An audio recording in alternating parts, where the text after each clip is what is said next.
Bismillahirrahmanirrahim. Assalamualaikum warahmatullahi wabarakatuh.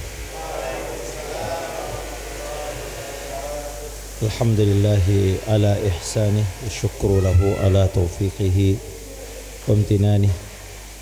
Asyhadu an la ilaha illallah wahdahu la syarika lahu ta'ziman li sya'nih, wa asyhadu anna Muhammadan abduhu wa rasuluhu ad-da'i ila ridwani, salawatu rabbi wa salamuhu wa ala alihi wa ashabihi wa ikhwani. Amma ba'du, ma'asyiral ikhwah wal akhwat, keluarga besar Sekolah Islam Al-Ihsan yang dirahmati Allah Azza wa Jalla. Pertama-tama saya mohon maaf terlambat karena khutbah Jumat cukup jauh di Jakarta, terus belum makan siang jadi mampir. Mohon maaf, harusnya makan siang dulu sebelum Jumat. Taib jamaah yang dirahmati Allah Azza wa Jalla, kita akan lanjutkan pembahasan kita kitab Mausu'ah Al-Akhlaq, Ensiklopedia Akhlak. Kita sudah membahas kemarin pembahasannya ikhwan, muqaddimah ya, sebab-sebab pentingnya ahamiyah akhlak, kemudian sebab-sebabnya yang bisa membantu kita untuk meraih akhlak yang mulia, kemudian juga keutamaan yang begitu besar dan perhatian Islam terhadap akhlak ini sungguh luar biasa. Dan pada hari ini kita akan masuk langsung ke bab yang berikutnya, dan yang menarik, bab pertama di sini adalah bab tentang al-ihsan. Cocok ya? Ya, jadi ini tidak memang di bukunya bab ini. Nanti insya Allah ya kawan, kita beberapa mungkin ada yang kita skip ya. Kita akan pilih-pilih akhlak-akhlak yang memiliki kaitan dengan kehidupan kita di lembaga pendidikan ya. Namun di sini bab pertama, karena berdasarkan huruf alif ya, ini Mausu'ah ini berdasarkan abjad. Nah, huruf alif, karena huruf alif yang pertama, maka di sini bab al-akhlak yang pertama adalah bab al-ihsan. Ya, ihsan ini alhamdulillah sudah jadi bahasa Indonesia ya, akhwah. Ya, lawannya tidak ada. Ya, lawannya tidak masuk dalam bahasa Indonesia. Lawan ihsan apa? Hah? Al-isa'ah, barakallahu fiik. Ya, al-isa. Sebetulnya ada juga husnuzon, su'uzon, ya itu ya, sudah ada bahasa Indonesia ini.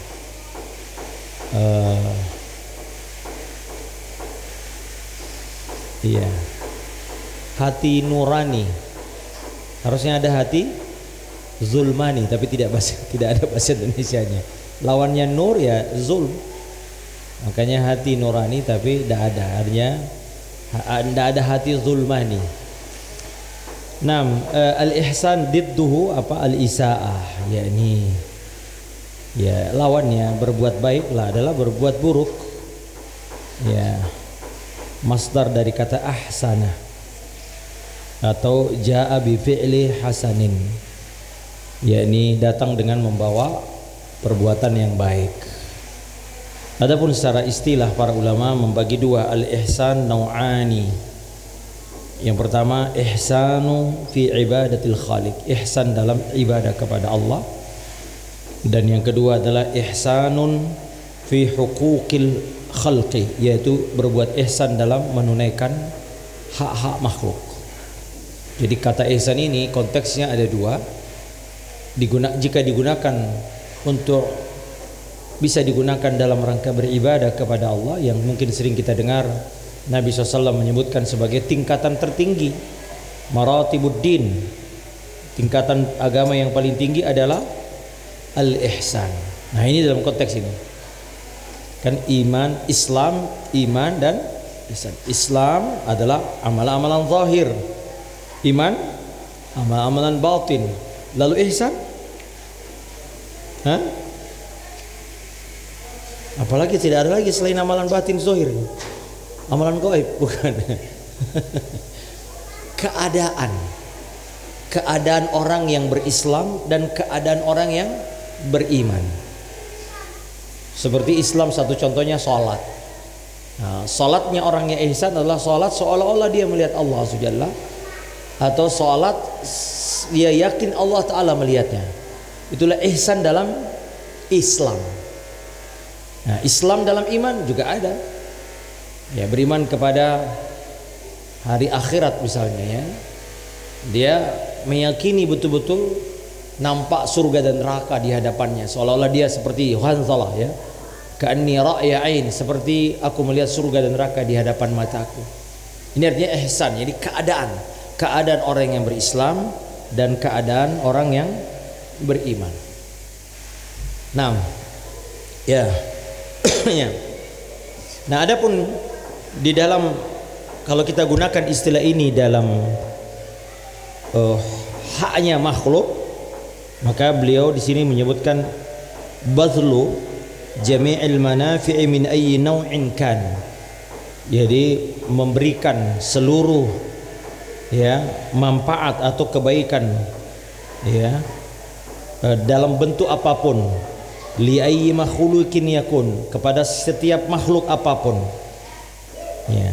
Walakinnahu yatafawatu bitafawutil al-muhsana ilaihim, dan kebaikan ihsan itu kalau makhluk bertingkat-tingkat sesuai dengan kedudukan yang diberi kebaikan ya. Tentu berbuat baik kepada orang tua beda sama tetangga. Jadi kalau berbuat ihsan itu adalah memberikan kebaikan kepada semua orang. Nah, setiap orang memiliki derajat kebaikan yang berbeda-beda, maka tentu haknya lebih berbeda-beda antara satu sama yang lain ya. Ada haknya orang tua, ada haknya guru, ada haknya pimpinan ya, dan lain sebagainya ya. Taib. Imam Ar-Raghib Al-Isfahani mengatakan ihsan al-wajhaini, ihsan itu ada dua sisi. Di antaranya ahaduhuma al-in'amu 'alal ghair, yakni memberi kebaikan kepada orang lain. Kemudian yang kedua, ihsanu fi fi'lihi, berbuat baik dalam perbuatan itu, berbuat ihsan dalam perbuatan itu. Ya. Jadi ada dua wajah, ada dua sisi, memberi kebaikan kepada orang lain, dan kebaikan yang kita berikan adalah ihsan. Ya, yakni memberikan bentuk kebaikan yang terbaik dari sisi ikhlasnya, dari sisi pemberian kebaikannya. Ya. Ini adalah ini. Jadi ihsan itu berbuat baiknya atau cara, ya itu kerennya. Cara berbuat baiknya. Saya ingin berbuat baik sama antum. Ada kebaikan yang saya berikan, misalnya apa ini. Cuman saya lempar. Ah, ini mas ini mau minum enggak? Nih, punya ST enggak? Enggak ada ya. Ya ini salah itu. Nah ini jadi berbuat ihsan adalah memberi kebaikan, tapi juga apa namanya? Ya, cara berbuat baiknya itu adalah dengan cara ihsan yang terbaik. Baik.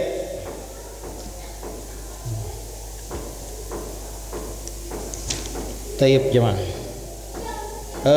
Selanjutnya at-targhib fil ihsan. Ini jadi masya Allah di kitab ini bagus banget ya ikhwan. Pertama dari definisi dulu.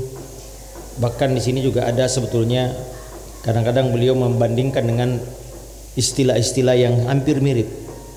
Ya, seperti al-ihsan dengan al-in'am, tapi saya kira tidak. Ya, ada bedanya al-ihsan.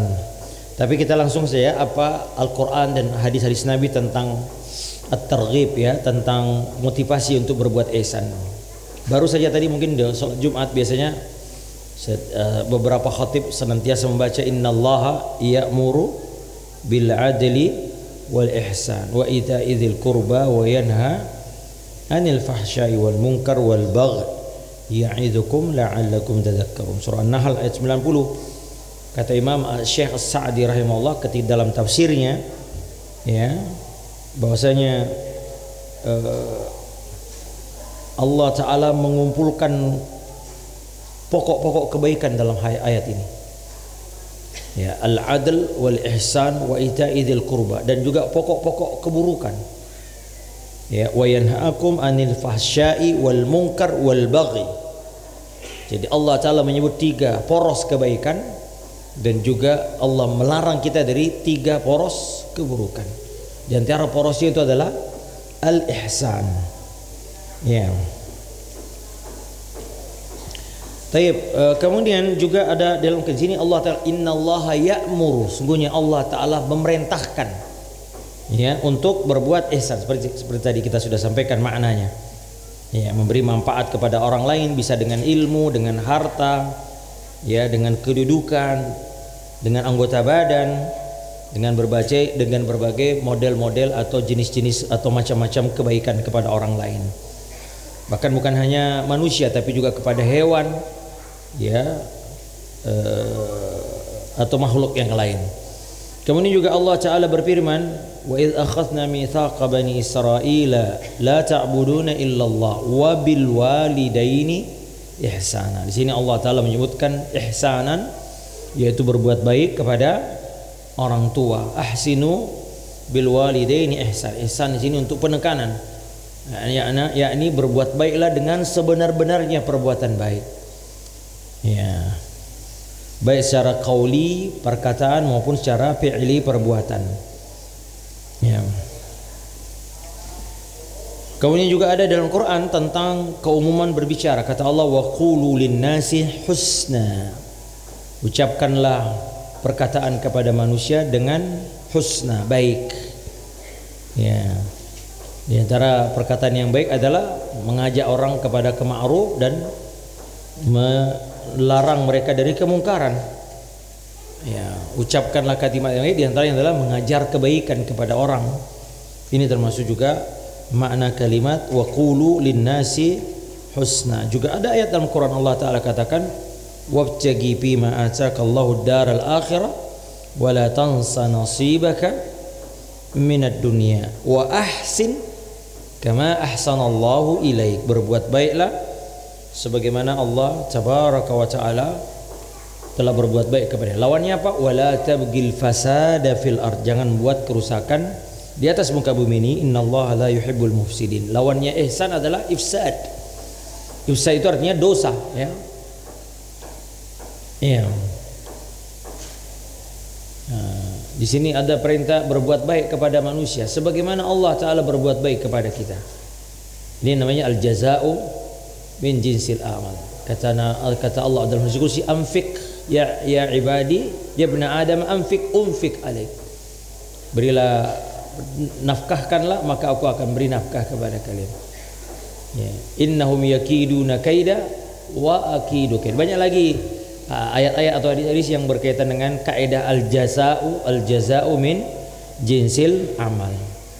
Jadi kalau kita berbuat baik, maka Allah Ta'ala juga berbuat baik kepada kita. Seperti contoh, irhamu man fil ardi yarhamkum man, afwan kebalik, irhamu man fil ardi yarhamkum man fis sama, man la yarham la yurham. Ya. Kemudian juga ada ayat berikutnya, inna rahmatallahi qaribum minal muhsinin. Sungguhnya rahmat Allah sangat dekat dengan orang yang berbuat baik. Ini menunjukkan bahwasanya di antara sebab kita mendapatkan rahmat dari Allah Jalla wa Ala, ya ikhwah wa ikhwat wal akhwat, adalah berbuat ihsan. Ya. Di sini ya.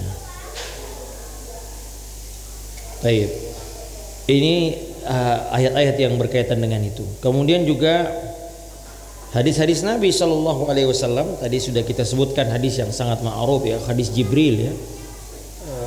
Jibril datang mengajarkan agama, lalu Nabi ditanya tentang apa itu ihsan, dan Nabi menjawab, anta'budallaha ka'annaka tara wa illam takun tarahu fa innahu yarak.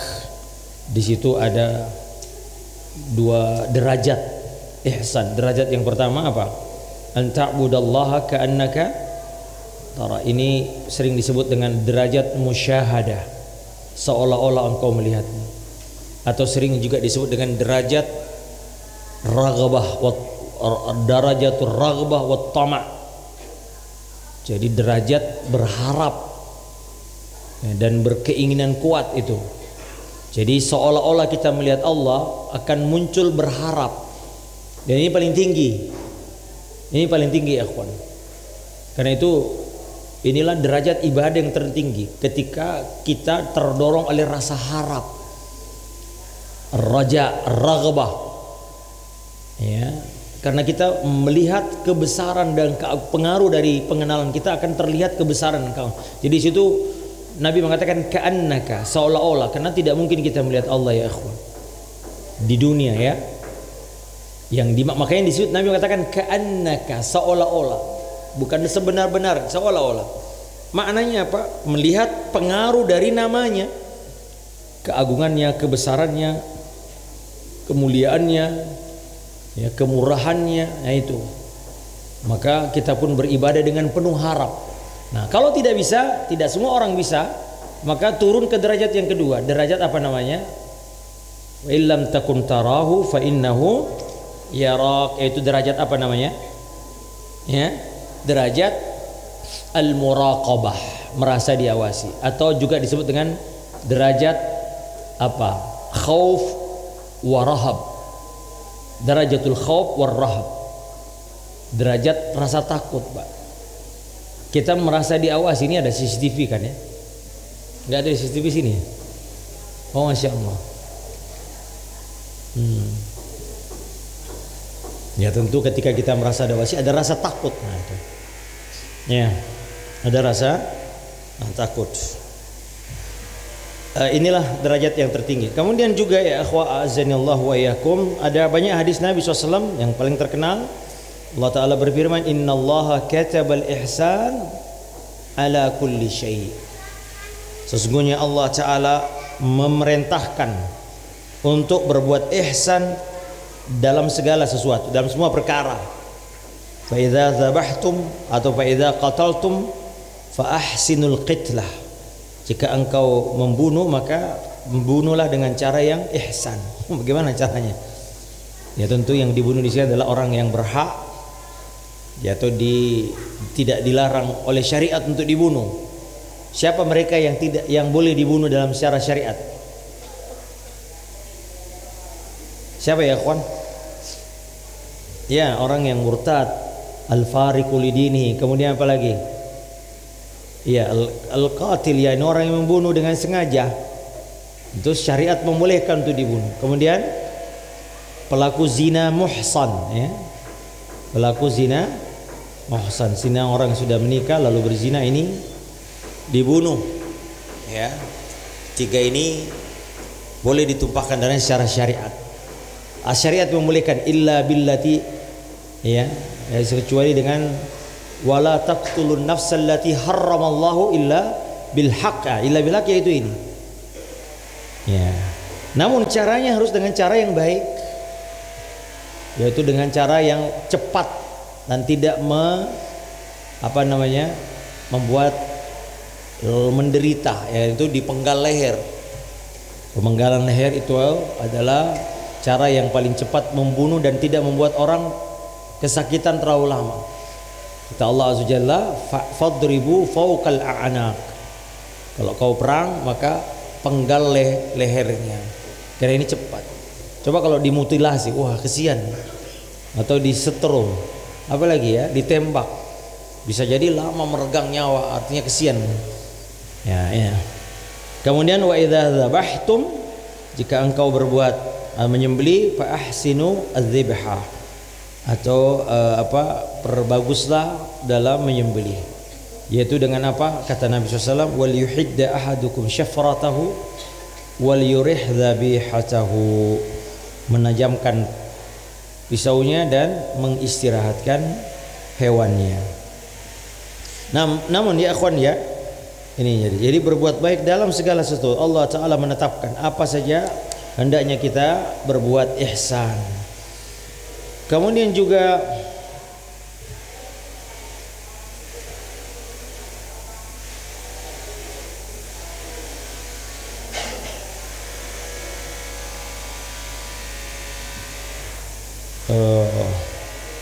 hadis Nabi SAW,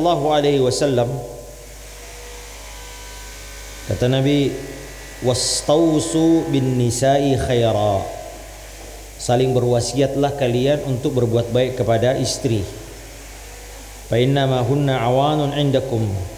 Sungguhnya wanita itu seperti tawanan di sisi kalian. Tamlikuna minhunna syai'an ghaira dzalik. Lalu Allah tabaraka wa taala menyuruh kita berbuat baik kepada mereka.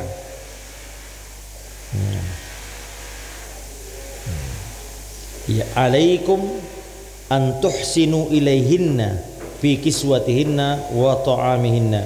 Hendaklah kalian, kata Nabi, dari saya panjang tapi saya langsung kepada ayat hadis yang berkaitan dengan pembahasan kita. Kata Nabi, alaikum, ya, hendaklah kalian berbuat baik kepada mereka dalam menunaikan hak-haknya, diantaranya pakaiannya atau makanannya. Ya, sebagai suami, ikhwan hendaknya berikan yang terbaik kepada istri, beri tempat tinggal yang terbaik sesuai dengan kemampuan kita tentu saja. Ya, makanan yang terbaik, jangan pelit sama istri, ya. Ini termasuk muasyarah bil ma'ruf. Ya, beri pakaian yang terbaik, enggak harus mahal tapi yang terbaik sesuai dengan kemampuan kita. Jangan istri suruh pakai daster terus. Ya. Baik jemaah. Kemudian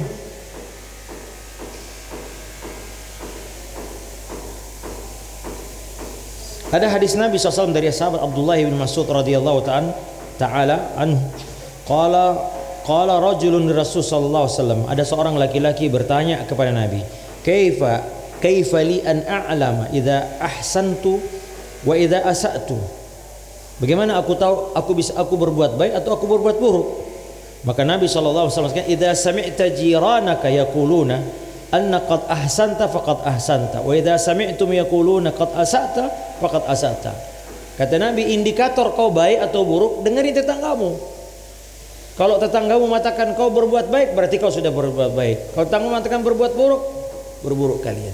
Kata Nabi, khairukum li jiranihi.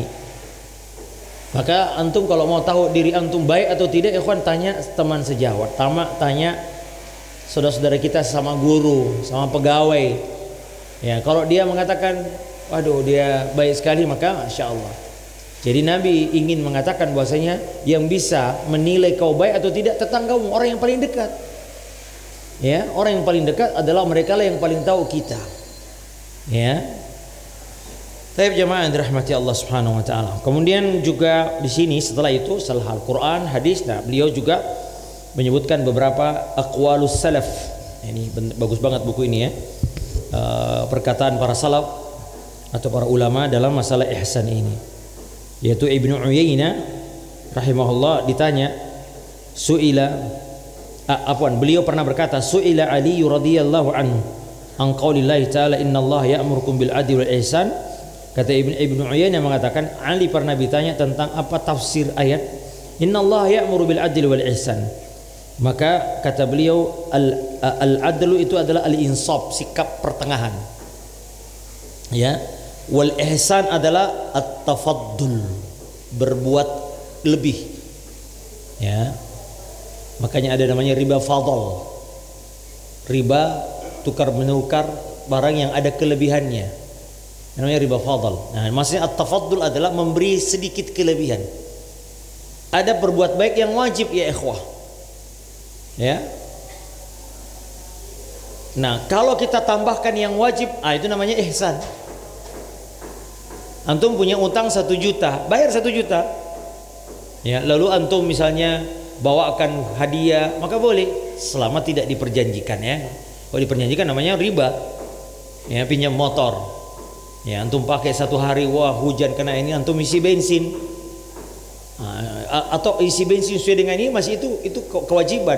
Tapi kalau antum lebihkan bensinnya, tadinya setengah antum pulin, lalu kemudian belikan buah, itu namanya berbuat baik.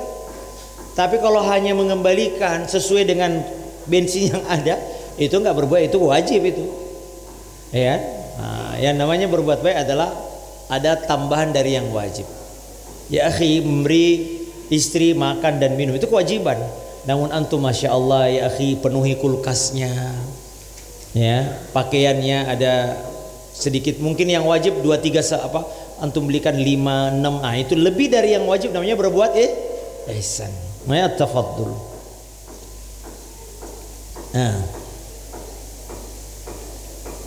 Kemudian Imam Al-Hasan Al-Basri ketika mengomentari ayat innallaha ya'muru bil adli wal ihsan, beliau mengatakan innallaha jama'a lakumul khaira kullahu wasyarra kullahu fi ayatin wahidah. Kata Hasan Al-Basri, Allah Ta'ala mengumpulkan pokok-pokok keburukan dan pokok-pokok kebaikan dalam satu ayat. Ya. Ya. Kata beliau, ma tarakal adla wal ihsana syai'an min ta'atillah azza wa illa jam'ah wa la tarakal fahsya wal munkar wal bagh min ma'siyatillah syai' illa jam'ah. Tidak ada satupun kebaikan, keadilan kecuali ada di dalam agama kita, demikian juga keburukan. Ya. Imam Ibnu Qayyim juga memberi komentar, beliau mengatakan miftahu husulir rahmah al-ihsan. Pintu terbukanya rahmat adalah berbuat baik. Bi ibadatil khaliq, yaitu berbuat baik dalam beribadah kepada Allah, dan juga wassa'i fi naf'i abidi, dan juga berusaha memberi manfaat kepada hambanya. Itu kata Imam Ibnu Qayyim. Pintu kebaikan atau pintu rahmat adalah berbuat ihsan kepada Allah dan berbuat baik kepada hamba-hambanya. Baik. Ini ada fawaidul ihsan saya kira nanti. Sekarang kita lihat aqsamul ihsan, apa pembagian ihsan. Al-ihsanu qismaini, yang qasimu ila qismaini. Ada dua pembagian jenis ihsan. Yang pertama ihsanun fi ibadatillah, berbuat baik di dalam beribadah kepada Allah, wa ihsanun ila ibadillah, dan berbuat baik kepada hamba-hamba Allah. Ya, dan setiap kism, setiap jenis ini yang qasimu ila wajibin wa mustahabbin. Ada dua lagi. Jadi berbuat ihsan kepada Allah ada yang derajat wajib, ada yang derajat mustahab. Demikian juga berbuat baik kepada hamba ada derajat wajib dan ada derajat mustahab. Ya. Nah, al-ihsanu fi ibadatillah, ya, yang wajib apa ya ikhwan adalah al-ityanu bil wajibati zahirati wal batinah, yaitu melakukan ibadah dengan menyempurnakan aspek zahir dan batinnya. Ya. Wadzalika bil ityani biha ala wajhi kamalin wajibatiha, yaitu dengan menunaikan, ya, dengan bentuk yang sempurna, dengan melaksanakan apa yang menjadi rukun dan wajibnya. Ya.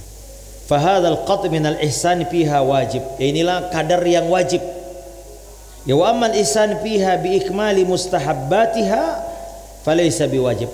Atau dengan adapun dengan berbuat baik dengan menyempurnakan hal-hal yang mustahab, maka ini tidak sampai derajat wajib. Seperti sholat ya ikhwan, ada yang wajib, melihara wajib-wajib, wudu dengan sempurna, melaksanakan rukun-rukunnya dengan sempurna.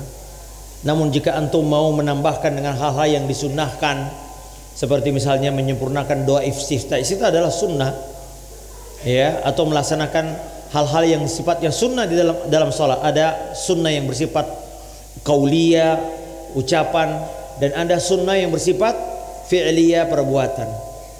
Nah, ini ya.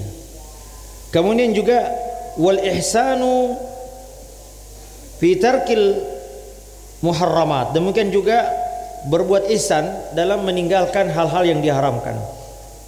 Ya, diantaranya adalah yang tadi saya ulang ya, berbuat ihsan dalam melakukan seperti salat ya ikhwan, menyempurnakan wudu, menyempurnakan zahirnya ya, melakukan salat dengan cara yang terbaik sesuai dengan petunjuk Nabi SAW.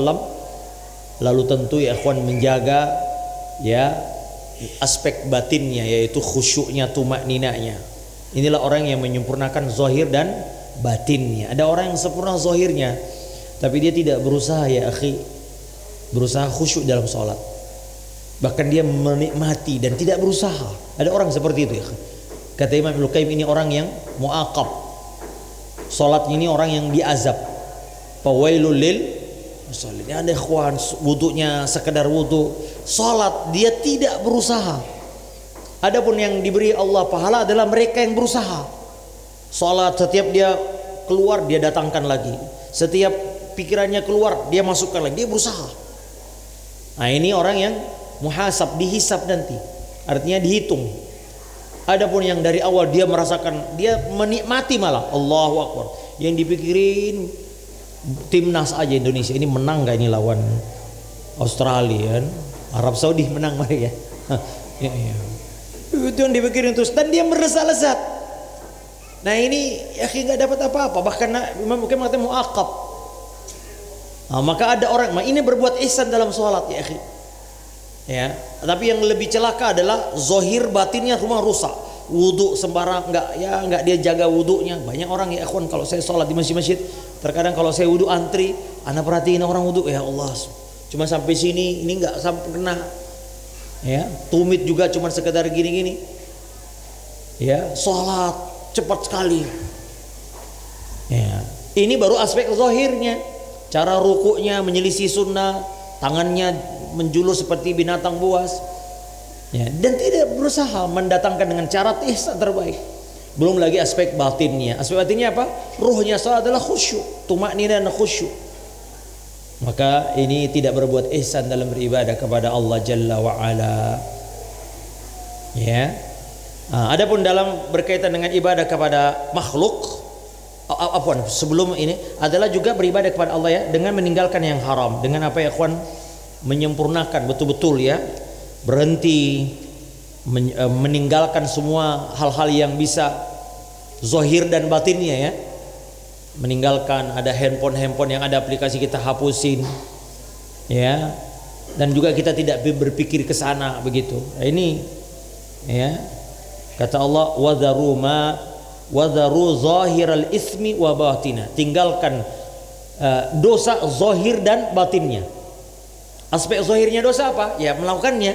Aspek batinnya apa? Menyenangi, berlesat-lesat, menikmati, memikirkan. Ya itu juga termasuk ya dilarang. Ya, kemudian juga ihsan. Jadi ihsan itu ada dalam semua ya. Ihsan dalam berbuat baik, ihsan dalam meninggalkan perbuatan yang dilarang, dan juga ihsan dalam menerima takdir. Ya. Yang paling wajib adalah sabar, yang paling diingat adalah apa? Redha. Ya, itu derajat yang paling tinggi adalah redha.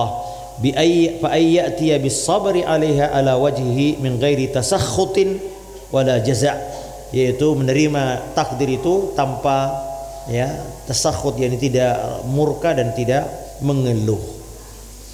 Kemudian amal ihsan ila ibadillah fal wajibu minhu, yaitu adapun berbuat baik kepada hamba-hamba Allah pada derajat yang wajib adalah apa? Al-qiyamu bima yajibu 'alaika lil khalqi bihasbi ma tawajjaha 'alaika minal huquq, yakni menegakkan atau menunaikan hal-hal hak-hak manusia yang wajib ada pada dirimu. Kita ini ada hak dan kewajiban ya ikhwan. Sebagai suami kita punya kewajiban, sebagai guru, sebagai pegawai, sebagai ya muwazzaf ya apa. Ya, ada haknya sahibul amal, ada haknya al-amil, semuanya harus ada. Ada haknya ar-ra'i, ada haknya ar-ra'iyah, haknya pemimpin, haknya yang dipimpin. Ya, haknya guru, haknya murid, haknya orang tua, haknya guru, haknya anak. Nah, semua itu ditunaikan dengan cara itu, namanya yang wajib.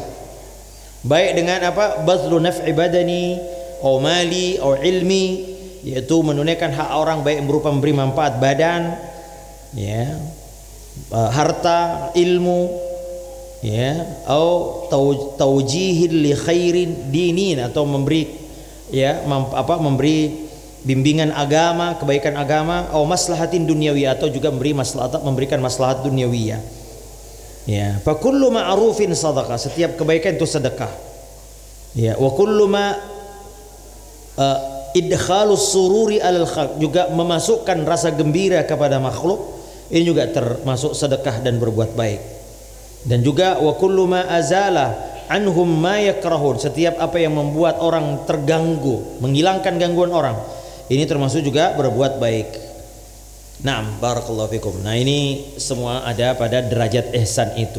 Baik, sekarang bab berikutnya adalah suwarul ihsan, bentuk-bentuk berbuat baik. Ya, di sini ada banyak bentuknya ya ikhwan. Yang pertama adalah al-ihsanu fi ibadatillah, ihsan berbuat ihsan dalam beribadah kepada Allah Subhanahu wa ta'ala. Ini yang harus kita datangkan ya ikhwan. Ya akhi, apapun ibadah termasuk menuntut ilmu. Ibadah, menuntut ilmu ibadah atau tidak ya ikhwan? Ibadah. Ya. Saya juga masih kuliah Pak, kuliah online tapi ya. Ya, berbuat baik dengan cara apa? Betul-betul serius, bersungguh-sungguh. Ya, jangan sekedar ya sekedarnya. Ya, apapun ibadah yang kita lakukan, terutama ibadah kepada Allah Azza wa Jalla, tentu semua ada rukun-rukunnya ya toh. Ya, rukun salat ya. Dan ini yang harus kita berusaha mewujudkannya dengan cara terbaik. Ya, dan rukun ihsan yang terbaik adalah apa? Bi an ta'budallaha ka'annaka tarahu fa in lam takun tarahu fa innahu yaraka. Ini ya, ada dua di situ derajat musyahadah tadi sudah kita bahas, atau biasa disebut dengan derajat raghabah wa tama', dan ada derajat muraqabah, ini disebut dengan derajat khaufin wa rahabin. Nah, ini harus selalu kita usahakan ya akhi. Apapun ya ibadah kita kepada Allah ini raghab wa rahab, khauf wa raja itu. Ya, mana yang terbaik? Ya, itu yang pertama, Pak. Anta'budallaha ka'annaka tara. Apa ini maksud dengan ka'annaka tarah ya akhi? Ya, ini seolah-olah melihat Allah, kan tidak mungkin dilihat. Apa yang dilihat? Pengaruh dari sifatnya. Kita ini harus mengenal Allah Azza wa Jalla ya akhi. Ya, Allah Ta'ala banyak menyebutkan wa'lamu annallaha ala kulli syai'in qadir. Wa'lamu banyak banget. Allah Ta'ala memerintahkan kita untuk mengenalnya. Pengaruh dari itu, maka itu disebut dengan melihat, seolah-olah melihat Allah Azza wa Jalla. Ya, dia tidak melihat Allah secara ain, tapi dia tidak melakukan dosa karena pengaruhnya. Dia tahu Allah, dia seolah-olah Allah Ta'ala, dia lihat kebesaran dan keagungan sehingga dia takut berbuat maksiat. Nah, ini hendaknya kita datangkan ya ikhwan, setiap kita ketika baca Quran juga begitu, seolah-olah kita melihat Allah Azza wa Jalla. Ya. Taib. Kemudian ihsan yang kedua adalah al-ihsanu ilal walidain. Ini sudah kepada Allah Azza wa Jalla adalah berbuat baik kepada kedua orang tua. Inilah hak terbesar yang ada pada makhluk. Kayaknya Allah Ta'ala seringkali menggandengkan antara perintah bertauhid dan perintah berbuat baik kepada kedua orang tua. Kata Allah, wa qada rabbuka alla ta'budu illa iya wa bil walidaini ihsana. Imam Al-Qurtubi dalam tafsirnya beliau mengatakan, ya, ahaqqun nasi ba'dal khaliqi bisyukri wal ihsan albir wat ta'a al walidain. Orang yang paling besar haknya sesudah Allah Azza wa Jalla untuk kita beri berbuat baik, memuliakan, taati adalah kepada kedua orang tua. Makanya Allah katakan anishkurli wali walidaika, bersyukurlah kepadaku dan kepada kedua orang tuamu. Banyak banget ya ikhwan, dan karena itu ya ikhwan, semoga kita termasuk orang yang diberi Allah taufik untuk berbuat ihsan kepada kedua orang tua kita, dan kita dituntut untuk berbuat baik terutama ketika beliau sudah sepuh. Saya barusan di WA tadi, Ustadz Ihsan katanya sedang menemani orang tua ke Bandung ya, izin. Masya Allah ya. Apapun kalau orang tua harus gak boleh kita tolak. Ya, pintu surga terbaik kata Nabi adalah berbuat baik kepada kedua orang tua. Kalau saya tidak salah Ibnu Abbas ya, Ibnu Abbas pernah ada orang banyak berbuat dosa begini. Kira-kira apa yang harus, amalan apa yang saya bisa lakukan untuk menghilangkan atau menghapus dosa itu? Kata Ibnu Abbas, kau punya orang tua. Ya berbuat baik kepada dia. Setelah pergi orang Ibnu Abbas ditanya, kenapa? Kata Ibnu, aku tidak melihat ada suatu amalan yang bisa, yang besar, yang terbaik sesudah beribadah kepada Allah kecuali berbuat baik kepada kedua orang tua. Jangankan itu ya akhi, ya, amalan-amalan yang sifatnya fardu kifayah atau perbuatan sunnah itu ditinggalkan untuk orang tua. Ada orang yang ingin pergi berjihad ditanya, hayyun walidak, apakah orang tua masih hidup? Masih. Kata Nabi, fafihi ma fajahid, berjihadlah kepada orang tua, maknanya bersungguh-sungguh. Ada orang mau hijrah, nangis orang tuanya. Kata Nabi, pulang, bikin dia tertawa sebagaimana engkau telah membuatnya menangis. Ya akhi, bahkan kalau ada orang tua buang kita, kalau kita ini anak dibuang Saya pernah ditanya kemarin kapan saya lupa. Ada orang ada saya lupa berapa tahun yang lalu ada jamaah saya 7 tahun ditaruh di panti jompo. Wah, bayangan kita, wah anak mana anaknya ada Pak, banyak uangnya, tapi kenapa panti jompo? Bayangan saya, wah ini anak durhaka. Tapi setelah saya dapat informasi anaknya ketemu, bagaimana Ustaz, dulu kita kecil dibuang. Ya saya bilang, hatta kau dibuang di jalan, bukan dibuang di jalan ya dia, tapi cuma dicuekin. Apa orang dia ini dulu yang rawat orang lain, dia ada. Sekarang ketika orang tua kami nggak mau rawat dia, saya bilang, wallahi ya akhi, walaupun dia orang tua itu buang di tengah jalan, ya, atau kau dibuang di tempat sampah, lalu ada yang ngomong itu, lalu kau besar, lalu kau dikasih ini orang tua yang dulu buang, tetap tidak boleh menyakitinya sampai segitunya. Ya, walaupun kita disuruh melakukan syirik ya, wa in jahadaka ala an tusyrika bima laysa laka bi'ilm fala tutihuma wa sahibahuma fid dunya ma'ruf. Ada orang tua yang ngajak kita kafir, sudah kafir kamu. Tetap kita nggak boleh, tapi disuruh tetap berbuat baik kepada dia. Ada kemarin kisah, ada video saya dikirimin. Ada orang sudah lama masuk Islam, tapi orang tuanya belum masuk Islam. Maka dia bingung setiap kalau liburan hari apa ini, Desember ini ya, Desember ini banyak maksiat nih. Desember itu bulan maksiat. Dan maksiat paling besar karena menuduh Allah punya anak. Makanya kenapa ya terasa ya kalau bulan Desember itu banyak banget musibah. Ada pesawat tenggelam, ada inilah, waduh banjir. Ya rupa-rupanya sebagian ustadz kita, karena di bulan Desember itu maksiat terbesar, yaitu apa? Ya, menyembah anak Allah atau merayakan Allah punya anak. Allahul musta'an. Nah dia bilang, bagaimana caranya ya? Kita kalau pulang mau ngucapin selamat, nggak boleh. Ya sehingga dia akhirnya beberapa tahun nggak pulang karena nggak enak kalau, sehingga habis itu baru dia pulang katanya supaya dia nggak mengucapkan. Tapi lama-lama dia punya ide, setiap ketemu apa dia bilang, "Pak, selamat hari libur," katanya. Kata bapaknya, "Oke." Ya. Kalau bilang selamat hari Natal, wah nggak boleh. Mengakui Allah punya anak, waduh bahaya, fatal Pak. Ya. Nah ini dia sudah masuk Islam, tapi dia tetap berbuat baik kepada kedua. Itu indahnya Islam, akhlak Islam Pak, insya Allah jemaah. Lihat nih, ya, indahnya akhlak dalam Islam. Sampai maka saya pernah lihat di Facebook salah satu orang yang pernah tinggal di Inggris, ada katanya di masjid Inggris itu. Tadi saya ketemu orang yang anaknya habis diantar anaknya kuliah di London di Inggris. Dia bilang, Ustaz, masya Allah Islam itu berkembang sekali di Inggris. Dia pergi ke masjid ini, pergi ke masjid, anaknya laki-laki sekolah di Inggris. Dia keliling Inggris, wah itu Ustaz, ada kampung itu kayak Islam semua, kayak bukan di Inggris katanya. Luar biasa di sana. Dia bilang ada satu kisah, ada anak orang tua, ibu-ibu Inggris, orang Inggris aja, dia bawa anaknya ke masjid. Dia bilang, tolong Islamkan anak saya. Iya, kaget pengurus masjid. Madam katanya, kenapa engkau mau siapkan, kau sendiri tidak masuk Islam? Dia bilang, saya punya tetangga Islam. Saya takjub dengan baktinya anaknya kepada orang tuanya. Bagaimana dia kalau jalan pagi dia bawa neneknya, kakeknya, guyup sekali orang Islam ini. Saya heran, saya betul-betul kagum melihat anak dalam Islam itu berbakti kepada orang tuanya. Dan itu saya mau anak saya seperti itu, biar dia begitu sama saya.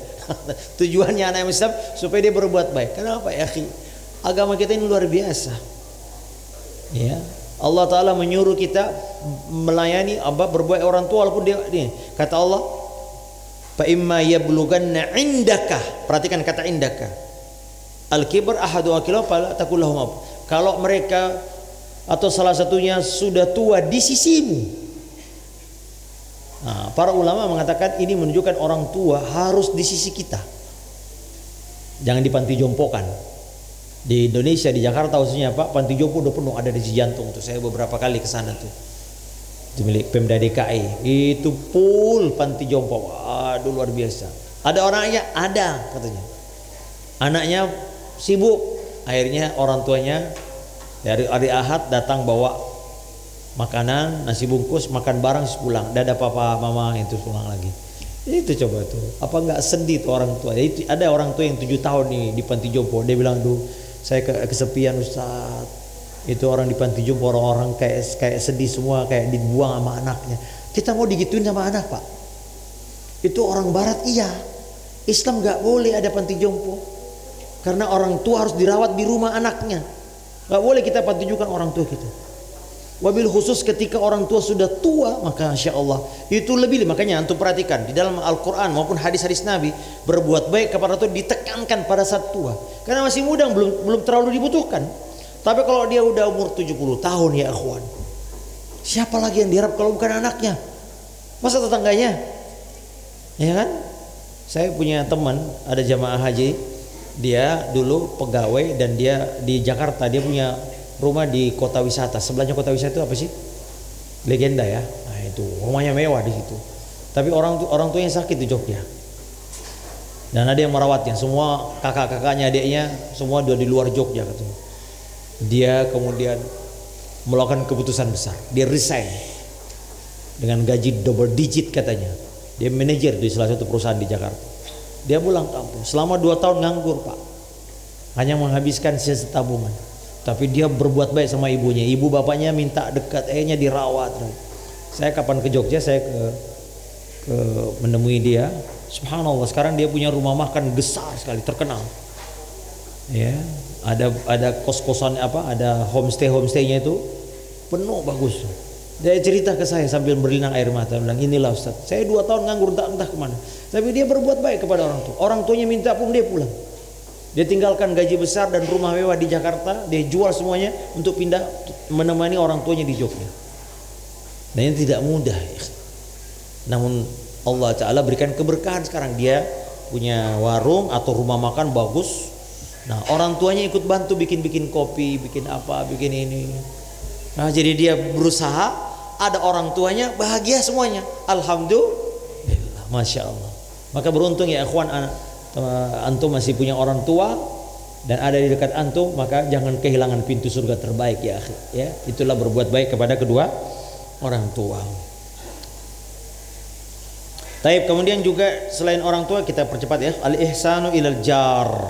Berbuat baik kepada tetangga, termasuk ya akhi afwan kalau di sini mungkin kepada kawan kerja, teman sejawat kita. Ya, ini juga termasuk. Ya, man kana yu'minu bil yaumil akhir, kata Nabi apa? Falyuhsin ila jarihi. Hendaklah dia berbuat baik kepada tetangga. Tetangga itu ya ada 3, ada yang tetangga, ada yang tetangga dan keluarga, dan ada muslim. Jadi ada yang punya 3 hak, tetangga, muslim dan kerabat. Ada yang tetangga dan muslim 2 haknya. Ada yang tetangga 1 haknya, dia bukan muslim dan dia bukan kerabat. Semuanya punya hak untuk berbuat baik kepadanya. Ya, jadi apa itu ya, memberi kebaikan dan menghilangkan gangguan. Dan ini dalam Islam luar biasa ya. Allah Ta'ala dan syariat kita menyebutkan itu detail bagaimana. Sebutkan kalau ada tetanggamu menaruh kayu di dinding rumahmu, jangan dilarang. Bayangkan tuh, jangan dilarang. Kata Nabi, demi Allah, wallahi la yu'min, wallahi la yu'min. 2 kali Nabi bilang. Siapa itu? Alladzi la ya'manu jarahu bawa'iqahu. Itu yang membuat tetangganya tidak nyaman karena akhlaknya. Allahu musta'an. Taib, kemudian kita percepat ya Pak ya. Karena banyak segini. Kemudian tentu berbuat baik kepada anak yatim dan miskin, masakin.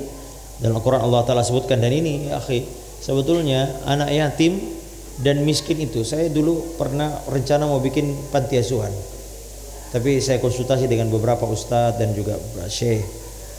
Dia bilang anak yatim jangan dipantikan, harusnya dirawat di dan memang betul Pak, kalau panti itu anak-anak itu, coba saya lihat di sini tadi, saya dari keluar Grand Wisata ke sini, ada beberapa yang saya lihat rumah anak yatim ya. Betul nggak ada anak yatimnya di situ? Jangan-jangan hanya wallahu alam. Mudah-mudahan tidak dieksploitasi. Saya pernah jadi pengurus panti dulu. Saya ini kan besar di Muhammadiyah. Muhammadiyah banyak panti asuhannya.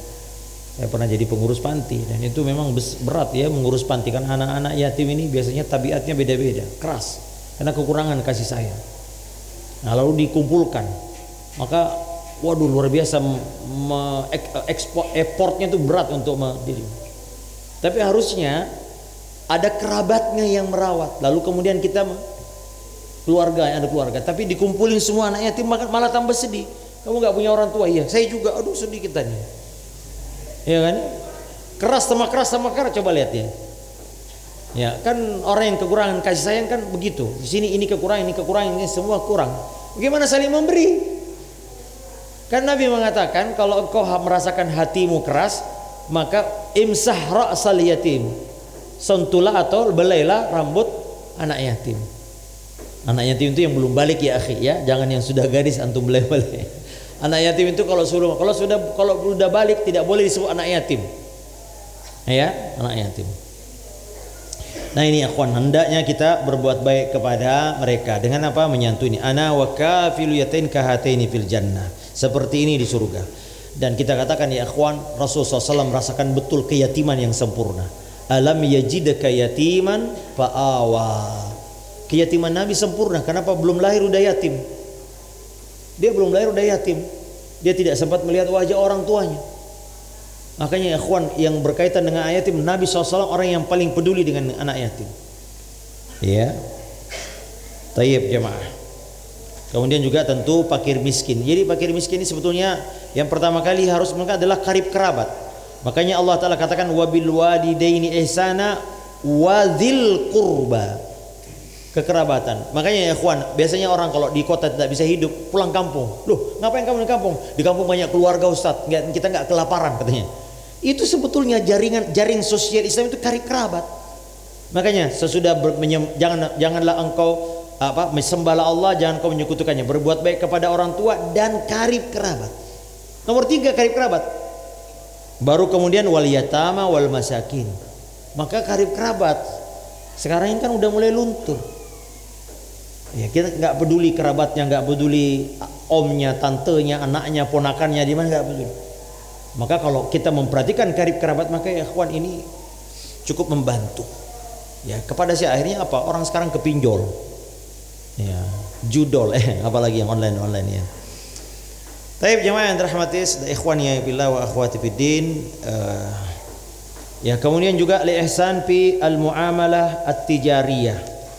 Berbuat baik dalam muamalah tijariyah, yakni muamalah yang sifatnya perdagangan. Nah, misalnya di sini disebutkan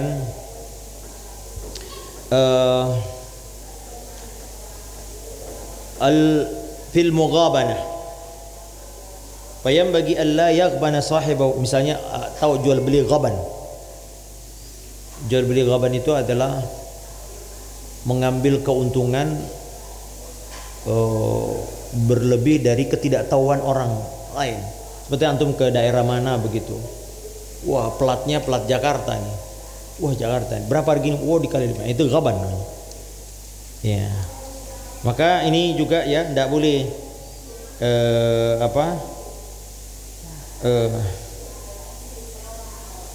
ini tidak boleh dia memanfaatkan ini.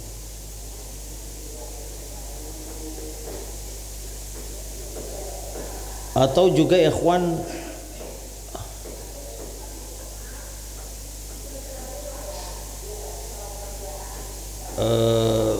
berbuat baik dalam tijarah itu Nabi pernah mengatakan rahimallahu rajulan samhan idza qada samhan idza qada samhan idza syara samhan idza ba'a. Allah merahmati orang yang masya Allah baik samhan, lapang dada ketika menjual dan ketika beli dan ketika bayar utang dan meminta utang. Ini namanya derajat ihsan ya akhi. Derajat ihsan itu apa ya? Misalnya dalam jual beli nggak usah cerewet. Kalau kita jadi pembeli jangan cerewet banget ya. Kalau kita tahu itu untung ya sudah. Itu berbuat ihsan. Kita tahu misalnya kalau orang ini miskin ya akhi, kita tahu harganya cuma 5.000 tapi dia jual 7.000. Maka kita lihat ya sudah. Itu berbuat ihsan. Kita tahu.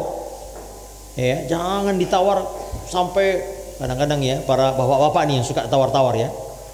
Kalau ibu-ibu enggak ya, enggak jauh beda. Saya kadang-kadang makanya ya akhi, saya kalau nemani istri ke pasar, saya kadang-kadang ngelus dada kalau nemani nawar ya. Nah, jadilah orang yang berbuat ihsan ketika terutama ya akhwan. Nah, tapi kalau orang kaya jangan. Orang kaya beli tawar sesuai dengan harga yang kita tahu. Tapi kalau orang miskin, masya Allah mungkin warung-warung kecil, ya kalau dia bilang ya sudah kasih, Yang namanya berbuat ihsan. Antum tahu bahwasanya harganya segini, tapi dia lebih ke harganya, mungkin dia mau ini, silakan. Itu namanya berbuat ihsan. Ya, demikian juga ketika menagih atau kita menagih atau bayar utang. Nabi katakan rahimallah, Allah merahmati orang yang samhan, baik. Ketika menagih, caranya dengan baik ya akhi, ya. Afwan akhi, apakah sudah ada ini, anak lagi butuh. Barakallahu fiik, semoga Allah mudahkan antum. Nah, itu caranya. Ya, yang punya utang juga jangan afwan akhi terus, afwan akhi. Kenapa pinjol sekarang merajalela ya akhi? Karena sulitnya mencari orang yang mau memberi utang dengan cara yang baik. Sebagaimana sulitnya orang yang punya utang dengan adab yang baik. Sampai-sampai ada ustadz yang pernah cerita ke saya, ustadz, anak kalau ada ikhwan mau pinjam, saya udah bilang, gak usah deh, anak kasih aja berapa? Kalau dia minta 1 juta, anak kasih 100 ribu uang ini. Sebab apa? Merusak persaudaraan, merusak ukhuwah. Kalau sudah punya utang, ilmu menghilang katanya. Hilang tiba-tiba gak tahu kemana. Nah ini bertanya. Nah ikhwan, hendaklah kita berbuat baik dalam muamalah tijariyah seperti ini. Ketika kita bayar utang tidak sanggup, waktunya bilang afwan ustaz, atau afwan ana belum sanggup, saya belum ini, ternyata qadarullah apa yang saya harapkan datang belum datang, afwan akhi, boleh nggak saya minta ditunda. Harusnya begitu. Jangan tiba-tiba la salam wala kalam, nggak bayar utang, tiba-tiba update status lagi makan di restoran. Makanya saya kalau pergi umrah, saya tanya dulu jamaah umrah, Bapak Ibu sudah bayar utang belum? Jangan sampai nanti update status itu labbaik Allahumma labbaik, ada yang komen bayar utang dulu Bu. Umrah sih umrah. Nah ini, hendaknya kita berbuat baik dalam urusan muamalah. Ya, termasuk juga ya akhi, seperti kita ini sekarang. Misalnya kita ini kan jam berapa? Jam 5 sudah. Kalau ada pekerjaan yang tanggung kita selesaikan, berbuat baiklah. Ya tambah mungkin setengah jam 15 menit kita selesaikan urusan, itu berbuat baik. Demikian juga terkadang yang mempunyai pekerjaan, kalau ada bonus-bonus, berbuat baik. Ya, terkadang kasih makan, terkadang kasih ini ke sini, ya berbuat baik kepada pegawai.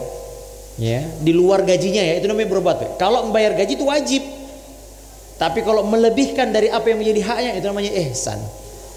Ya. Itu namanya ihsan, ya. Tapi jemaah, misalnya gaji terus setiap bulan ada sembako, itu luar gaji. Sembako itu namanya berbuat ihsan. Kayaknya wajah-wajahnya sih selalu dikasih perkebaikan ya. Ini wajah-wajah segar semua ini ya. Masya Allah. Allah yabarik fik ya ikhwan. Ya. Ini semua adalah al-ihsan fi muamalati at-tijariyah. Ya. Kemudian juga bahkan itu, ini contohnya al-ihsan ilal musi, berbuat baik kepada orang yang berbuat buruk kepada kita. Wah ini berat ini akhi. Ada Allah Ta'ala sebutkan wal kadhiminal ghaiz wal 'afina 'anil nas wallahu yuhibbul. Oh sini ada suatu kisah disebutkan dalam banyak kitab-kitab, ada seorang budak punya majikan yang galak. Suatu ketika dia bawa minuman tumpah kena. Apa yang antum perhatikan? Apa yang antum bayangkan? Ini budak udah selesai ini. Ya kan? Tapi budaknya pintar, dia baca ayat ini. Wasari'u ila magfiratin min rabbikum wa jannatin alladzina yunfikuna fis sarra wal kadhiminal ghaiz. Iya. Dan yang menahan amarah. Enggak jadi, majikannya enggak jadi marah. Lalu dilanjutkan wal 'afina 'anil nas, dan bermemaafkan. Karena ada orang tidak marah tapi masih tidak memaafkan. Oh ya, saya maafkan. Ada yang terakhirnya wallahu yuhibbul muhsinin. Oh, Bapak sini, saya bebaskan engkau katanya. Saya merdekakan engkau sebagai budak. Allahu Akbar. Jadi tidak marah itu wajib, jangan kita marah. Memaafkan itu sunnah. Tapi ada yang lebih dari itu, yaitu kan boleh kita membalas. Wa jazaa'u sayyi'atin sayyi'atun mithluha. Kata Allah, balasan keburukan dengan keburukan yang setimpal. Itu boleh itu. Tetapi Allah Ta'ala menyuruh kita berbuat baik dengan cara apa? Memaafkan dan bahkan memberi kebaikan kepada orang yang berbuat buruk kepada kita. Dan ini tentu berat ya ikhwan ya, berbuat baik kepada orang yang ya Allah Ta'ala wala tastawil hasanatu wala sayyi'ah idfa' billati hiya ahsan ya. balaslah keburukan dengan kebaikan.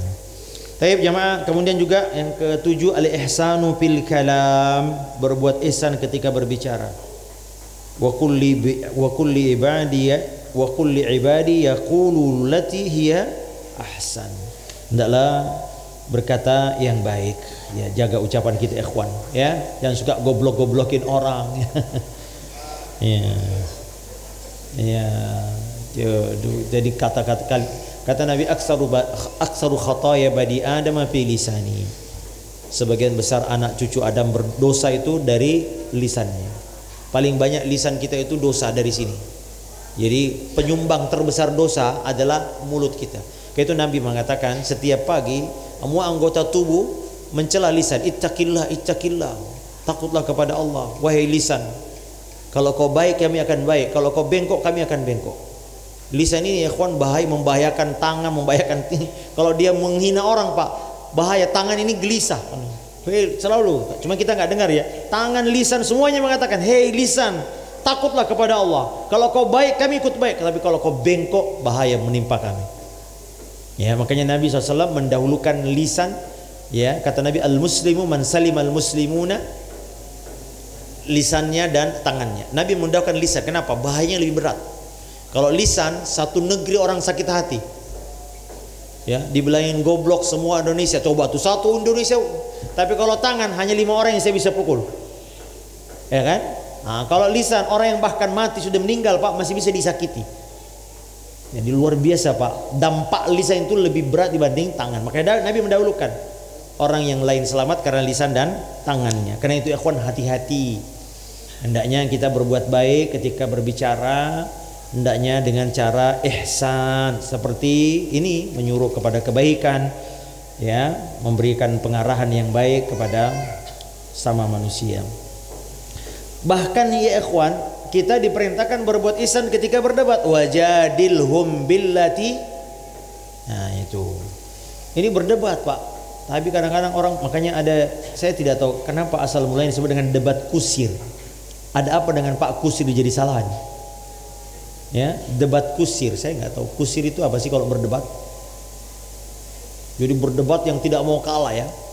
Nah, Allah Ta'ala menyuruh kita berdakwah dengan cara, kalau ud'u ila sabili rabbika bil hikmati wal mau'izatil hasan wajadil. Kata ulama, ini ada metode dakwah yang berbeda-beda. Ya, bil hikmah dengan ilmu, wal mau'izah dengan nasihat yang menggugah. Nah, ada orang tidak bisa dengan hikmah dan nasihat. Dengan cara apa? Diskusi ilmiah. Yaitu kepada orang Yahudi dan Nasrani yang mereka punya kitab. Maka kita datangkan wajadilhum billati hiya ahsan, ya. Ya.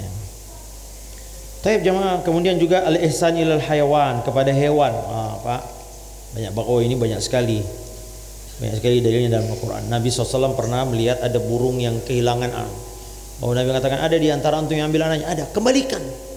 Kau telah membuat gelisah ibunya, katanya. Ya, Anda yang menjadikan sasaran panah makhluk hidup. Kata Nabi, nggak boleh.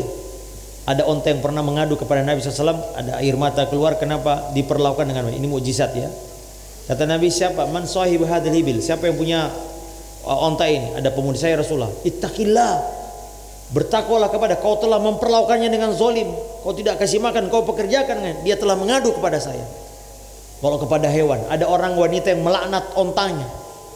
Ya, dia lagi pakai onta. Alangkah buruknya perkataan, turun dari onta yang kau telah laknat. Kau telah melaknatnya dan kau yang dia telah berbuat baik kepadamu, menuntunmu, membawamu, tapi kau laknat. Ya, nggak boleh ya. Nah ini bagaimana kata Nabi, fi kulli kabidi ratibin ya khair atau ajar. Kata Nabi, setiap jantung atau hati yang basah ada pahala.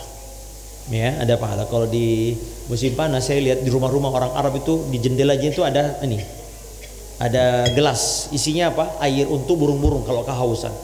Ditaruh di situ, jadi burung-burung bisa makan. Masya Allah. Sebagian saya lihat di rumah-rumah ada air minum untuk kucing, macam-macam ya, hewan. Kalau untuk hewan saja, siapa yang menanam pohon lalu dimakan oleh hewan, baginya pahala sedekah. Allahu Akbar ya. Taib. Kemudian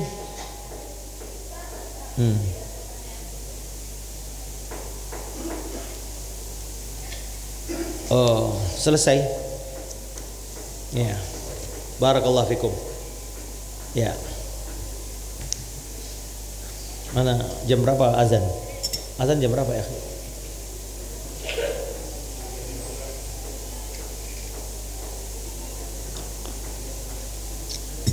Taib, ada pertanyaan?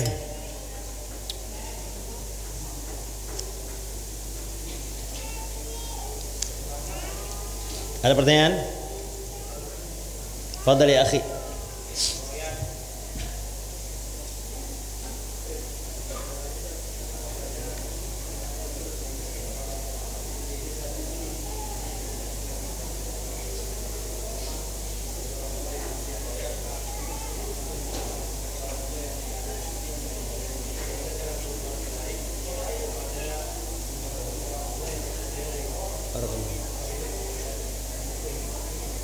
Barakallahu fiik, Masya Allah. Pertanyaan yang sangat berbaik.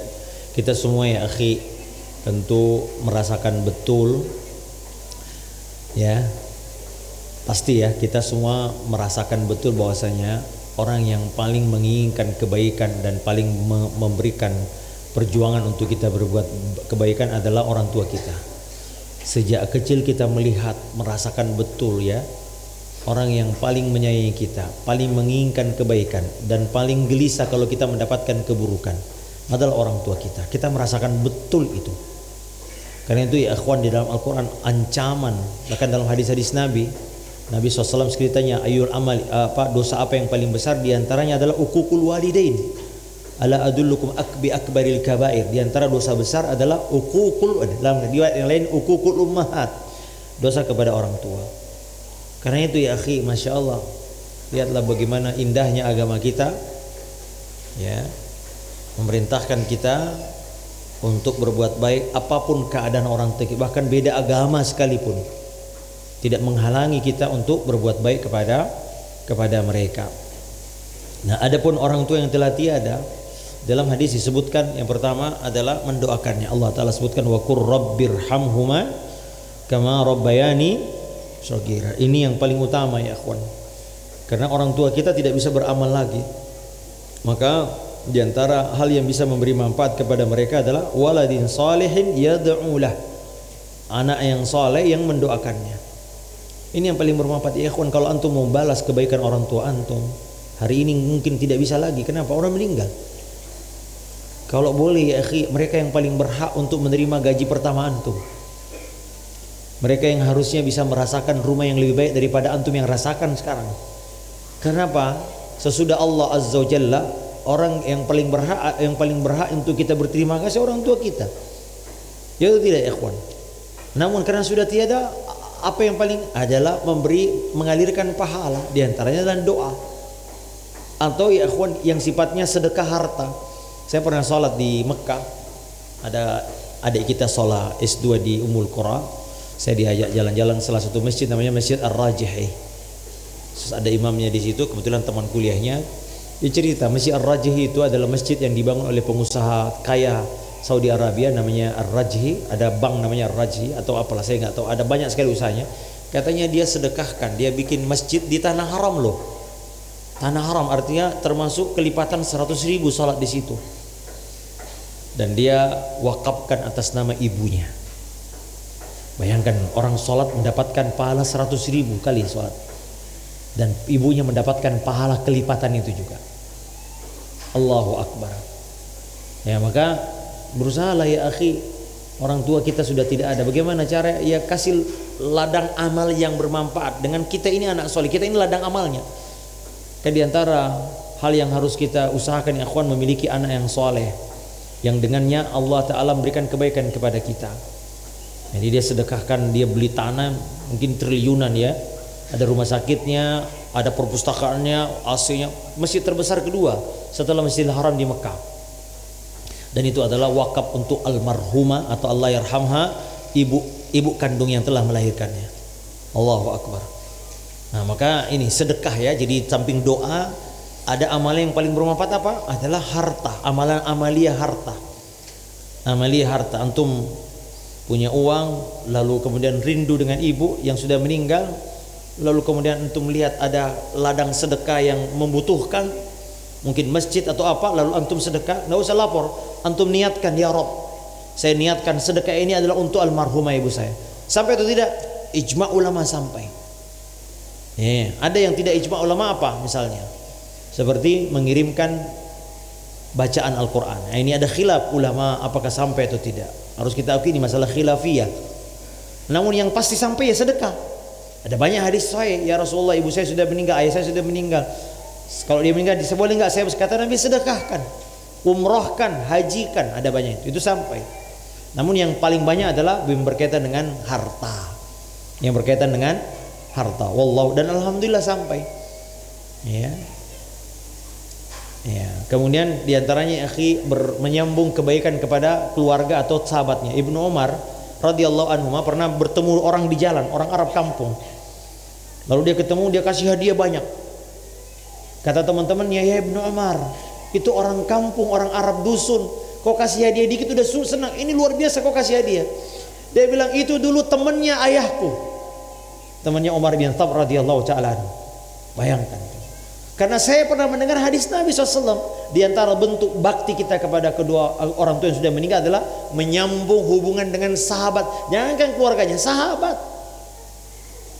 Aisyah Khadijah radhiyallahu ta'ala punya sahabat-sahabat. Nabi SAW pernah motong kambing, lalu dia bagikan kepada sahabat-sahabatnya Khadijah radhiyallahu ta'ala. Apa nih akhwan? Agar orang, ini dari siapa ini? Saya anaknya dulu sahabat Om. Ya Allah, papamu udah meninggal nak? Iya. Itu berbuat baik tuh. Apalagi kalau kita kasih teman papa kita ini mungkin sedikit sesuatu yang bisa, itu kebaikan banget. Ibnu Umar sampai memberi hadiah banyak banget. Ternyata alasannya adalah ini teman ayah saya, temannya Umar bin Khattab radhiyallahu ta'ala. Atau menyambung kekerabatan ya dengan keluarga orang tua kita. Biasanya begitu ya teman ya. Kalau orang tua udah meninggal, putus tuh omnya, om kita, tante kita. Dan namanya kerabat itu akhi apa? Yang ke atas, ke bawah dan ke samping. Mahram itu siapa? Yang ke atas. Kalau ke bawah jelas, ke samping itu apa? Saudara, bule, pak de, pak le, ya itu semua. Ya itu semua kerabat atau ke bawah ponakan. Nah itu semua karib kerabat yang terdekat yang harus kita jaga ya kawan. Ya, kalau sepupu 3 kali ya itu terlalu jauh ya. Ini yang tadi penting-penting nih. Ke atas dulu yang penting, orang tua, kakek. Atau ke bawah anak, cucu, ke samping saudara kandung, saudara seibu atau sebapak. Ke atas samping ya paman. Ke bawah samping ponakan. Itu semua karib kerabat. Ya. Nah, disambung agar kita mendapatkan pahala berbuat baik kepada kedua orang tua yang telah meninggal dunia. Wallahu ta'ala a'la wa alam bissawab. Ada pertanyaan? Akhwat enggak ada pertanyaan? Ada akhwat enggak sih? Ada ya?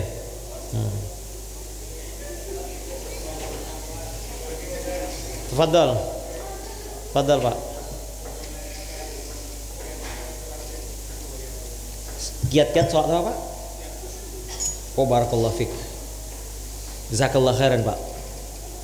Nah, khusyuk ini ya ikhwan ruhnya sholat. Ya, ruhnya sholat. Bahkan Nabi SAW mengatakan ya apa? Saya lupa matan hadisnya. Tidaklah seorang selesai sholat ya wa ma kutiba min sholati illa usyruha. Tidaklah seorang selesai sholat dicatat pahala sholatnya ada yang 1/10, 1/9, 1/8, 1/7, 1/6 sampai 1/4. Kata para ulama, perbedaan pahala sholat bergantung dengan kekhusyuan. Apa itu khusyuk? Konsentrasi Pak. Nabi pernah sholat ada kain yang ada motif-motif, lurik-lurik lah begitu. Selesai sholat dia bilang, ya Aisyah tilangkan, bawa ini ke tukang, suruh ganti dengan pakaian biasa. Dia telah menyibukkanku dalam sholat. Pakaian motif-motif Pak, lurik-lurik. Itu bisa membuat Nabi SAW tidak konsen. Jadi menghadirkan hati itu namanya khusyuk, itu hudurul qalb. Berusaha menghadirkan hati pada apa yang kita lakukan berupa perkataan dan perkataan dan perbuatan. Salat ada 2, ada ucapannya. Nah, itu harus kita hayati, dan ada gerakannya, ada ruku, ada sujud, ada berdiri. Nah, kontennya salat 2. Nah, berusaha memahami, memaknai setiap yang kita ucapkan dan setiap kita lakukan, itulah ruhnya salat. Dan itu berusaha. Ya, kita harus berusaha. Bagaimana caranya? Ya berusaha tadi mentadabburi, memahami, mengilmui. Dan tidak kalah penting adalah meminta kepada Allah Azza wa Jalla, karena kata sebagian ulama khusyuk itu hadiah atau pemberian anugerah dari Allah Azza wa Jalla. Namun itu harus ada usaha juga untuk mendatangkan khusyuk. Seperti usaha-usaha yang sifatnya zahir, Pak, memakai pakaian terbaik, ya, berusaha menghilangkan gangguan seperti buang angin, buang air. Lalu kemudian jangan sampai lapar banget, Pak. Nah, ya tadi saya lapar banget, Pak, saya mampir dulu makan. Saya Pak Iwan, saya makan sebentar daripada ceramah saya pingsan. Ya, ya. Saya baik terlambat sedikit, Pak, ya. Nah, Pak, jangan, kata Nabi, jangan sholat dalam keadaan apa? Menahan lapar dan menahan buang angin. Ya, kemudian menghilangkan gangguan mata, gangguan telinga. Ini audio visual kita, sholat di tempat ada sutrahnya kalau bisa. Ya, kemudian telinga kita di tempat jangan yang bising. Mata kita melihat yang tempat sujud dan melihat kemana-mana. Ini sholat di depan TV. Kalau iklan baru ruku, ini tidak khusyuk itu. Ya, lalu kemudian, ya tentu juga sebagian ulama mengatakan apa yang kita dapatkan di luar sholat itu yang kita bawa ke dalam sholat. Terlalu sibuk dengan hal yang mubah, Pak, nonton bola, nonton TV, nonton YouTube, nonton ini, itu yang kita bawa ke dalam sholat, Pak. Ya, Pak, ya. Jadi jaga mata, jangan telinga ketika kita di luar sholat, atau hindari dosa dan maksiat. Apa yang menghalangi kita dari khusyuk? Dosa. Ya, nah, maka ya yang penting adalah berusahalah, berusaha khusyuk, bersungguh-sungguh, berjihad, menghadirkan hati ketika sholat. Dan itulah ruhnya sholat. Sesuatu disebut hidup kalau ada ruhnya. Sholat itu, Bapak Ibu, tidak kita dapatkan apa-apa kecuali hanya menggugurkan kewajiban kalau tidak khusyuk. Nah, bedakan dengan tumaknina. Kalau tumaknina rukun, kalau khusyuk, wallahu alam, jumhur ulama mengatakan bukan syarat sahnya sholat. Makanya Allah katakan fawailun apa? Alladzina hum an salatihim. Kata sebagian ulama kalau nggak salah, Uyain, ya, beliau mengatakan alhamdulillah Allah mengatakan an salatihim, bukan fi salatihim. Kalau fi salatihim nggak ada yang sanggup. Tapi an salatihim, maknanya apa an salatihim? Dari misalnya itulah orang yang menunda waktunya. Tapi kalau fi salatihim sama sekali tidak boleh meleng sedetik pun. Nah, ini perkara yang sulit. Makanya para ulama mengatakan alhamdulillah Allah meringankan kita dengan bukan fi salat. Kalau fi salatihim satu detik kita meleng batal salat kita. Nah, jumhur ulama mengatakan khusyuk bukan syarat sahnya salat. Ya, ada yang mengatakan syarat sebagian. Artinya dalam salat kita itu harus ada yang khusyuk. Kalau ada yang tidak khusyuk maka batal salat kita. Dari awal takbir nggak pernah ingat apa-apa sampai salam. Ini berapa rakaat tadi ya? Ini batal salatnya. Ya. Tapi yang benar adalah bukan rukun, bukan. Tapi kalau tumaknina, sesuatu yang mungkin kita datangkan. Apa itu tumaknina? Badan menyempurnakan gerakan sampai tulang-tulang sampai pada tempatnya ke dalam rukun itu. Ruku, ya, tangan sempurna, punggung sudah sempurna, itu namanya tumaknina. Nah, itu kalau itu rukun salat. Nah, itu perkara. Adapun hati, Nabi pernah salat, Pak, salat asar, kalau selesai salam langsung berdiri melangkai orang, terus balik lagi setelah itu. Nah, lalu tanya Rasulullah, ada apa? Kata Nabi, tadi waktu salat saya ingat ada emas yang belum sempat saya bagikan. Saya khawatir saya belum sempat bagikan. Maka selesai salat langsung. Berarti Nabi SAW waktu salat ingat apa? Ingat emas dong. Ya, dan itu tidak membatalkan salat. Namun jangan total. Dari awal takbir semua yang di timnas. Wah, tadi kalau Saudi ini semua tuh golnya, wah itu coba. Sampai salam tuh. Enggak boleh, Pak. Kita enggak dapat apa-apa, Pak. Ya, makanya yang dipuji oleh Allah adalah walladzina apa? Qad aflahal mu'minun alladzina hum fi salatihim khashi'un. Alhamdulillah, Pak. Jadi dan ini harus belajar, Pak. Harus terus, jangan sampai kita berlezat-lezat menikmati tidak khusyuk. Harus terus, Pak. Makanya khusyuk ini ruhnya salat, dan kita tahu salat adalah ibadah terbaik dalam semua agama kita. Ya, bahkan ibadahnya para nabi dan rasul. Semua nabi salat, semua rasul salat, Pak. Makanya ketika Nabi Musa mendapati kita dapat 50 kali kan, Nabi Musa mengatakan irji, pulang, minta keringanan. Dari mana Musa tahu kalau itu berat? Karena dia pernah mempraktekkan pada umatnya. Semua nabi sholat, Pak. Ini menunjukkan bahwasanya tiangnya semua agama itu sholat. Makanya yang sholat tinggal kaum muslimin. Maka agama Yahudi dan Nasrani sudah abal-abal sekarang karena tiangnya sudah hilang. Apa? Salat. Demikian juga kita, Pak. Kaum muslim masih salat, maka agama kita masih eksis. Kapan salat ditinggalkan? Kata Nabi, yang pertama kali hilang dari sekalian adalah rasa amanah, hilangnya amanah. Dan yang terakhir hilang adalah salat. Artinya kalau salat sudah hilang, tidak ada lagi agama. Ya, salat ini adalah tiang yang membuat agama masih eksis di dalam kehidupan kita kalau kita salat. Makanya perhatikan masalah salat, Pak, karena itu adalah ibadah yang sangat agung di sisi Allah Azza wa Jalla. Kita tutup dengan doa kafaratul majlis. Subhanakallahumma wa bihamdika asyhadu an la ilaha illa anta astaghfiruka wa atubu ilaik. Wassalamualaikum warahmatullahi wabarakatuh.